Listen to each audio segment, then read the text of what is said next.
সেই মুহূর্তে মিতুকে আমি প্রথমবার দেখলাম। ওকে এতটা সুন্দর লাগছিল যতটা হয়তো আমি ইমেজিনও করিনি।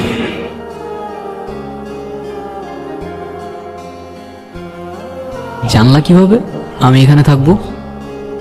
মেয়েরা সবকিছু জানতে পারে।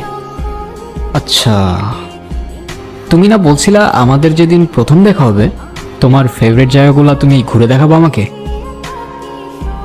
চলো তাহলে এখান থেকেই শুরু করি, কারণ এটাও আমার সবগুলো ফেভারিট জায়গার মধ্যে একটা জায়গা। ছোটবেলা যখন মন খারাপ হতো তখন আমি এখানে এসে বসে বসে একা একা কান্না করতাম। চলো ওদিকটাই যাই। একাকিনী ভিড়ে তৈছি।